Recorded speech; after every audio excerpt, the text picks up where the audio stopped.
Hi everyone, today we are excited to welcome Gayatri, a specialist in talent assessment and analytics at Chicago Transit Authority and a former vice president of KHRMS back when it was known as SHRM, Student Association. In her current role, she works on assessment and selection, supports structured interviewing, and helps team use data to make better people decisions. And we're really glad to have her back connecting with KHRMS community today.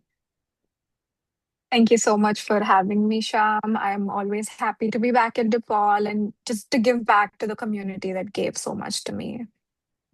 Thank you. So, to begin with, could you walk us through your journey from default to CTA and what experiences or decisions most shaped the early stage of your HR career? So, my journey from DePaul to CTA was not something I had clearly mapped out. When I first started my graduate program, this is not something that I had in plan for me. And I think that's so important for students to hear that you don't always have everything planned out and that it's completely okay to be like that. Because in the end, you still end up in a place that's meant for you. So when I came to DePaul, I came with a strong academic background. I did not have much professional experience. But I had that kind of psychology and HR background and a general interest in just people, creating systems and just decision making skills. But I didn't really have a clear label for where I belonged professionally. I knew I wanted to work in spaces that had people, where I could help people. But HR was not something that was very obvious for me at first. And DePaul really played an important part in helping me discover that decision. And that is when I started working at my on campus job in student employment. That's when I realized that those are skills that I can take away and use in my professional career. And I saw those jobs that I had on campus to support myself while studying initially, but they ended up becoming a very strong foundation for my career. So when I was involved in onboarding students, coordinating paperwork, answering a lot of payroll, policy related questions, without realizing I was already doing a lot of that HR work. So I just made sure I transferred that into a career. And even in my program as well, as I went deeper into my IO psychology program, everything just started to connect. My courses started to connect with my work. I took a lot of industrial organizational psychology courses, which dealt with employment law, statistics, which a lot of people don't realize is a part of HR, but it is, and just organizational behavior as well. All of those courses just gave me an understanding on how to convert my on campus skills into an actual career. And over time, they just all made sense. And when I started looking at HR roles, I had a very strong story as to why I came into HR in the first place.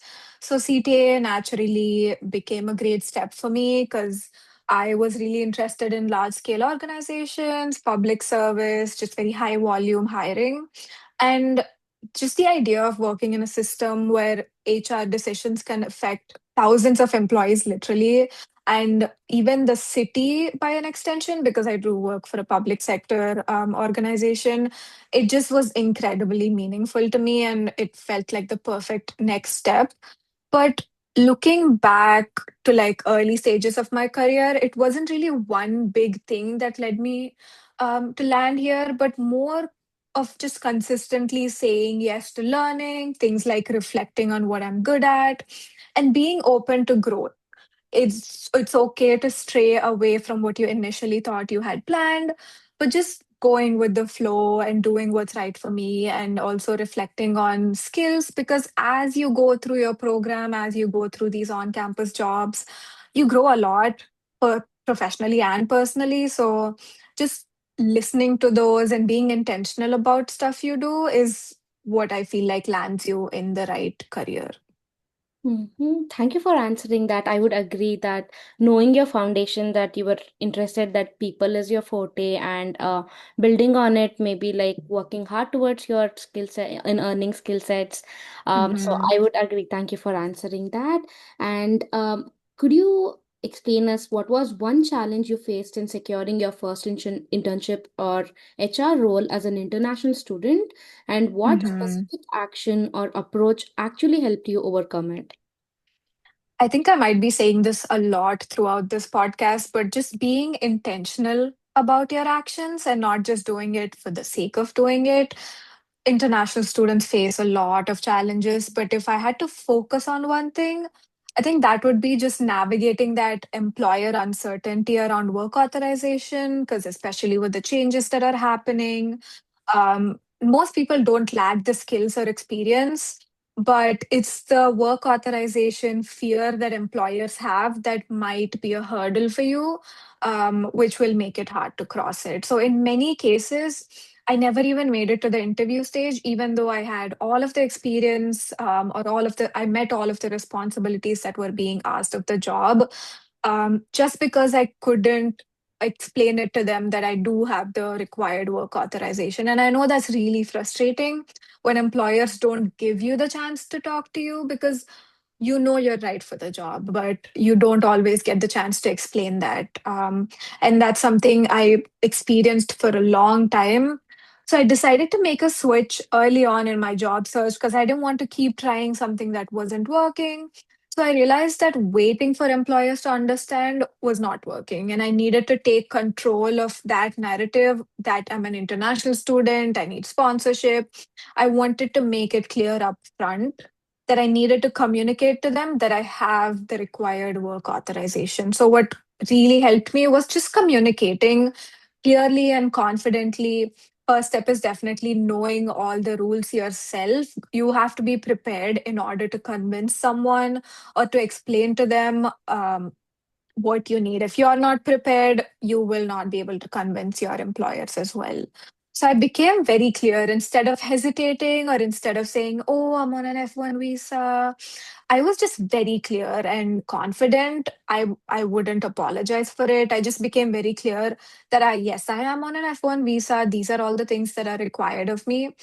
So that clarity really changed the conversation. It made employers trust me more instead of being uncertain, because there were many times when I would go to the last stage and then I would tell the employer that yes, I'm on F1, and they would go back. So being very intentional from the beginning and letting them know saves you and the employer a lot of time, because as you go through the stages, you start building your hopes up.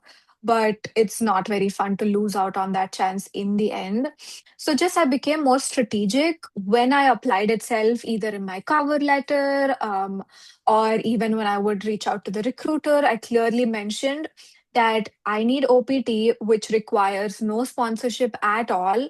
Um, so just being clear about that really helped me. Just knowing all of the rules and all of the policies myself would keep me prepared for any questions that they asked me. And I also relied a lot on DePaul's alumni network and career services, just speaking with people who already navigated this part. It helped me refine my approach and just to stay grounded. And over time, I just learned that international students did not have to be a barrier if I just framed it correctly and let the employer know in simple words. You don't have to go through all of the paperwork, jargon, um, to explain it too into depth, but be simple so that employers can understand you. If you say sponsorship, if you use all these technical terms, it might scare them away. So just simply say you have the required work authorization without needing any help from the employer. And that is only for initial OPT. For STEM OPT, yes, you do need a little help from your employer to be e-verified and to fill out other forms. But that's a whole another story. But just initially, just always be open, transparent, and just intentional about your job applications. So when I did that, HR employers just really trusted me because I was always open, and that really converted into a job. Yeah, I would agree. Being an international student, I would say it is not a sprint and it is definitely a marathon. And Hmm. as you said, being intentional, using strategies towards getting a internship, maybe or a job, that would be the right approach. Thank you Hmm. for that. And moving on to next question. From your own interview and job search experience, what is one thing students often underestimate, either on their resume, LinkedIn, or during interviews, that really makes a difference in standing out?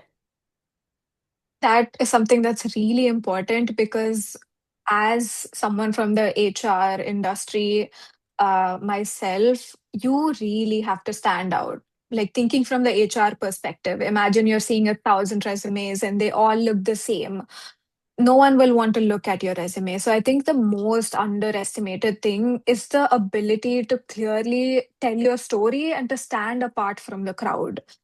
You should not just put on the resume what is technically correct, but something has to be unique about you, and everyone is unique naturally. So just make sure you're putting that out instead of making your resume very generic or something that will pass the ATS. Just make sure it really talks about you, because many students have strong experiences but they struggle to explain why those experiences matter.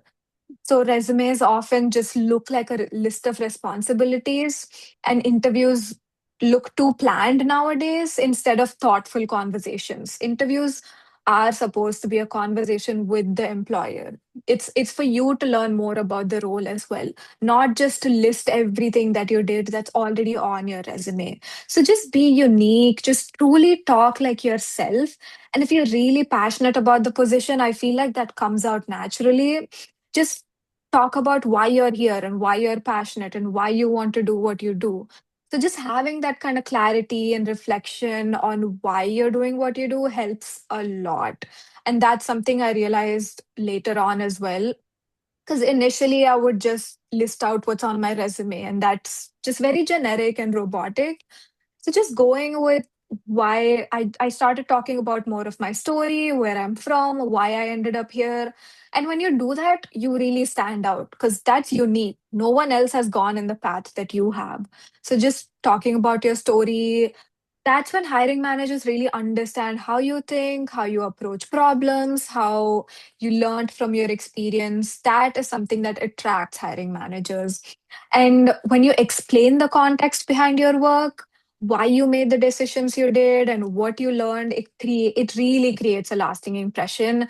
And I'm talking from an HR perspective as well. That's what I would want to see in people. And that's what I followed when I was during my hiring process as well. And not just interviews, but this applies to LinkedIn and networking conversations. Students really underestimate how a well articulated LinkedIn summary or just a thoughtful follow up could be after an interview. All of this just shows that you're passionate and also maintaining that professionality. And in my own experience, all of these small behaviors mattered as much as my technical skills. So it's not just the technical skills, it's a lot of these competencies and the motivational fit that companies are looking for. Because everyone has technical skills, but you have to be right for the company. So do your research, see if you're the right fit. And again, I'm always going to be saying this, just be intentional, show your passion on why you're here. And that just really made a difference for me. And I think that's very underestimated, to be yourself and be unique. And that's when you can stand out. Yeah, I completely agree. Putting yourself out there and making sure you know what you're doing and you're putting your 100% efforts into it matters the most. Thank you on Mhm. that. And so the next question would be, um, what are two or three networking approaches that felt authentic to you and actually led to meaningful opportunities or relationships? So I think one networking approach that was really authentic was just informational interviews where I was really genuinely curious. I would look into the website of the career, I would look into what projects they're doing, what their mission statement was. So I just really looked more into what the company was about than what the job was asking for. So I didn't reach out to people asking for jobs directly, but instead, I asked about their career paths, their backgrounds, why they work in HR, and what skills they wish they had earlier. So, just natural conversations like these, being genuinely curious, and it just feels more natural and low pressure, because instead of directly asking someone, hey, there's a job opening, can you please recommend me? It just doesn't feel natural or human like, because people are getting so many messages like that. So when you're genuinely curious and ask them about their history or why they landed here, just unique questions like that will just ignite their interest as well. And they often turn into ongoing relationships. Because when I did that, people truly reached out back to me and they wanted to talk about it. Even if there was no job opening in that company, I would reach out to people in the HR industry. I would ask them how they're at where they are right now, just learn more about their journey, which really helped me frame my approach to job applications. And I think another approach is just being consistent. I stayed in touch with people even when I didn't need anything immediately. Like I just said, there might not be an opening now, but there might be in the future. And it's important to build those relationships from the beginning instead of directly asking, hey, there's this job, can I get it? Because imagine someone doing that to you. You wouldn't really recommend someone that just randomly came up to you. So, this is something that was given to me, this kind of advice. So, that's what I followed. And it's also important to stay in touch with those people that you're networking with, share updates about your progress, congratulate them on their milestones. Just these small check ins help you build that trust and familiarity and help that person remember you. And I think after that, I just deeply leaned into the DePaul community. I leaned a lot on professors, alumni, my managers, and my classmates. Just those were some of my strongest connections. I would let my manager know that I'm looking for jobs, and they would look in their networks because they have much bigger professional networks and they are confident enough to recommend me. So reach out to people who you know already, like your professors or people who graduated before you, so that they know who you are, where you come from, what your story is. And just that just makes it more meaningful instead of just randomly asking for recommendations. So again, just being passionate about these just comes across naturally. When you really like what you do, it just naturally comes across. Your work ethic will show in itself. So when you do that, it just feels less transactional and more natural. It just feels like a natural friendship or a natural professional relationship that's forming rather than something that has a deadline or something that needs an outcome. Yeah, thank you for this note. I would say that most of us struggle in this phase where we just randomly send messages to people and we be like, Mm-hmm. I reached out to 10 of them, but I didn't receive any response. I Exactly. what goes in behind it to send out a message Mm-hmm. or even an email. Mm-hmm. That's so important. So thank you for Mm-hmm. putting that out in here and explaining. And how did you frame your academic projects, courseworks, or volunteer work in a way that it helped compensate for limited US work experience? So, not just US work experience, I had zero work experience coming into my graduate program. I went into my master's immediately after my undergraduation. So, that was a challenge. And I made sure to compensate for that before I even went into the market, way before my graduation. So, I was a graduate research assistant since the beginning of my graduate program. And then 3 months into my program, I also got another on campus job as a hiring assistant. And again, I was just very intentional about these. I didn't do it just for the financial support, even though that was a big plus. I treated it as professional experience, not just my academic work, but volunteer experience as well, just helping with any student organizations on campus. It was not something that was secondary to me. It was as important as my classes were.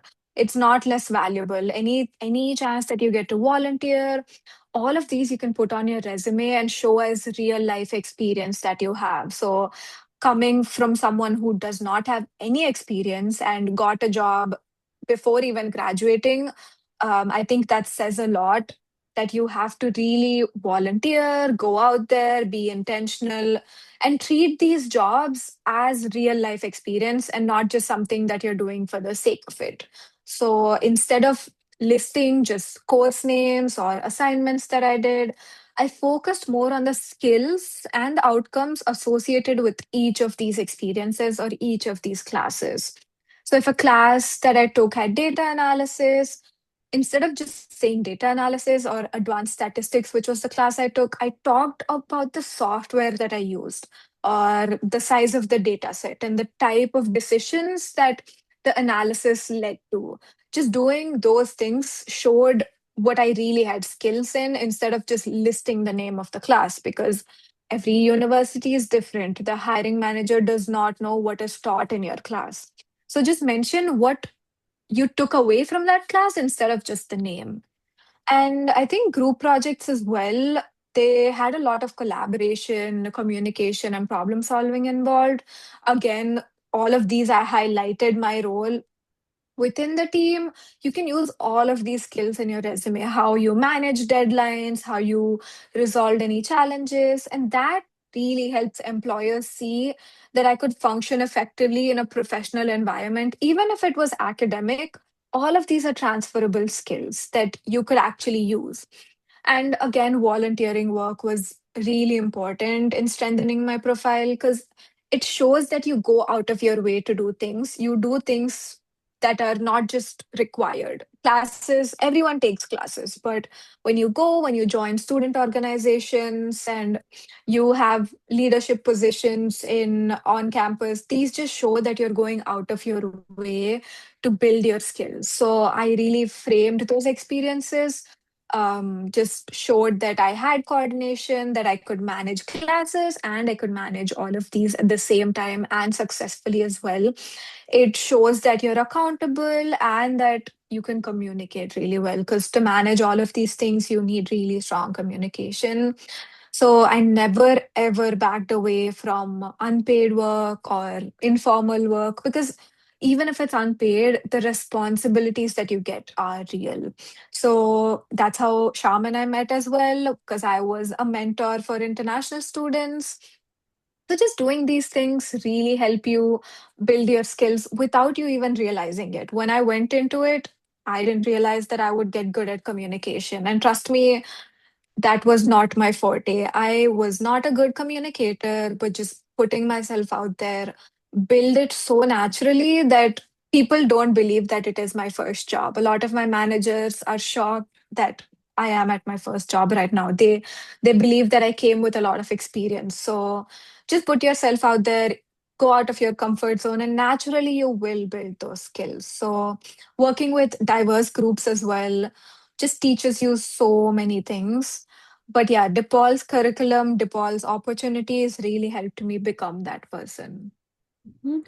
I would say this piece of advice was really most important because I've always seen we just put out what we studied, but we never explain what we actually did in a project, maybe, or even in a volunteer program.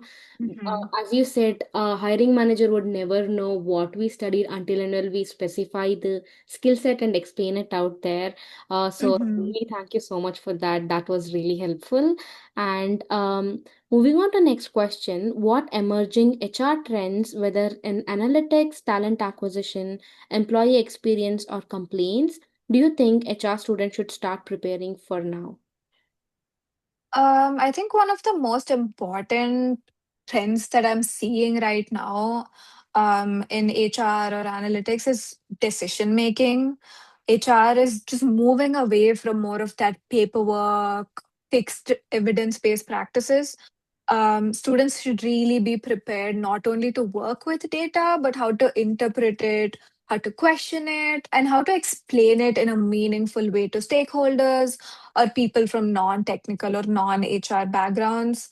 I think that's really important, just decision making based on facts. And at the same time, there's a lot of ethical considerations around data and technology. The use of AI and automated tools in hiring is something that's being talked about a lot. All of these do raise questions on bias, on fairness, and transparency as well. I think it's really important for companies to be transparent about their use of AI. And HR professionals or anyone going into HR really needs to understand how to use these tools. And not just to use, but how to evaluate them and how to see their impact responsibly instead of fully relying on them, just using it as a helping tool is something that's really important because HR is, as the name itself says, it's human resources and it's very human based. It always needs that human touch. I don't believe that HR can fully ever be automated. There always has to be a human touch to it in order to just understand what that person is truly bringing into the company. Again, like I said, it's not just the technical skills because even if someone has everything on paper, they might not be the right fit for the team. And within a company itself, each team is different. So only a hiring manager, only a recruiter will truly know what is required for that team. And another thing is compliance. That's something that's really big in HR, and that'll always remain very important. I feel like just labor laws, um, they face a lot of scrutiny and they're always changing. So it's really important to stay up to date with these kind of employment laws, any documentation standards, and just managing those kind of risks. It's always important to stay up to date with these. But yeah, I think those are some emerging HR trends that everyone needs to stay on top of. Employee experience is also something that's really important. Organizations are focusing more on engagement, more on well-being and retention because, like we see, a lot of people are switching jobs every year or every 2 years. So HR professionals also need to learn how to keep people engaged, how to keep people in the company. So we need someone who can design systems, who can support employees fully in a very whole way, but while also meeting compliance standards, while balancing organizational needs. So all of these together are very valuable. Yeah, I would agree on it, especially with AI and all the analytical aspects happening around. Mm-hmm. I believe the more evidence-based decisions which we are taking within the HR world, that is being highlighted. And the other thing is employee engagement. I see Mm-hmm. too much around nowadays and the importance of it. I know Mm-hmm. somewhere it was not given so much of prominence, and Mm-hmm. I'm really happy to see that people are focusing on employee engagement and stuff. Mm-hmm. So thank you for highlighting those skill sets.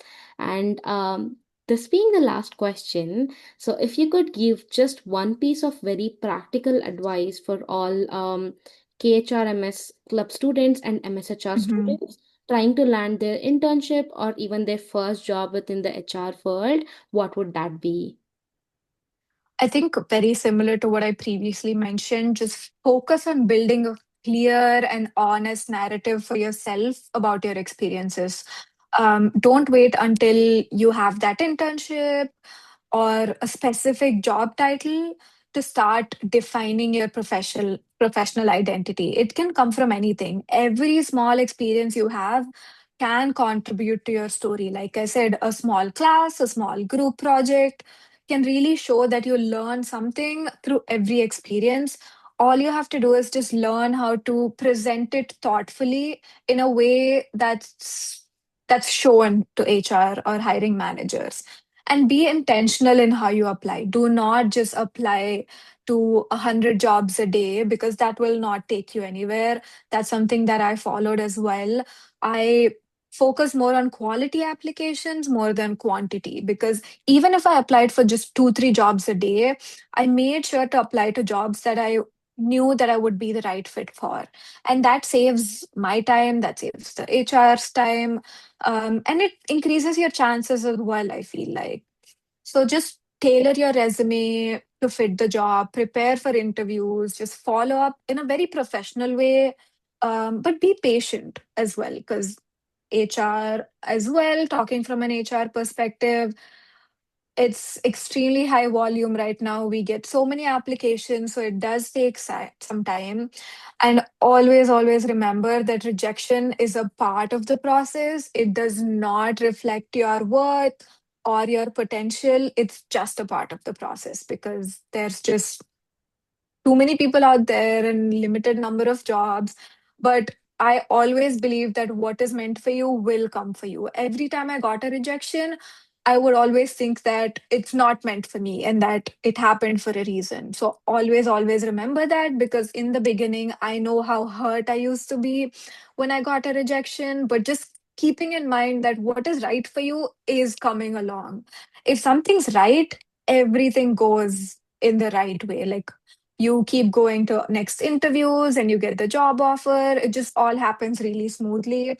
So just wait for that. It's really important to be patient and kind to yourself. But I think other than that, just invest in the fundamentals.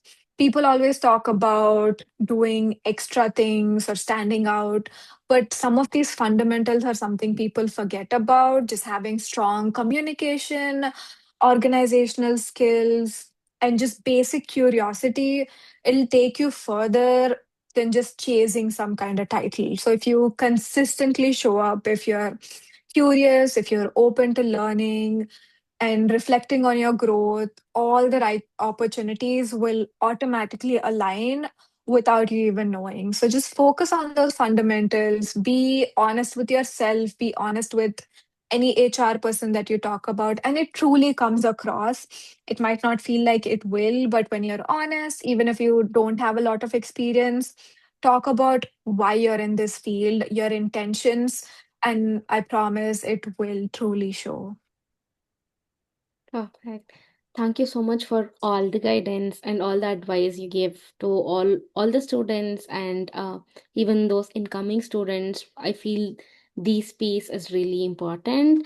Mhm. Gayatri, thank you so much for joining us on KHMRS podcast today. We really appreciate you taking the time out and joining us, coming back again to the society and giving all these advices. Your insights were really valuable and incredible. So I would just say thank you again for giving us all this advice and all the best for all your future endeavors.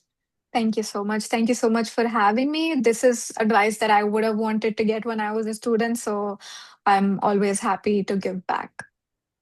Thank you.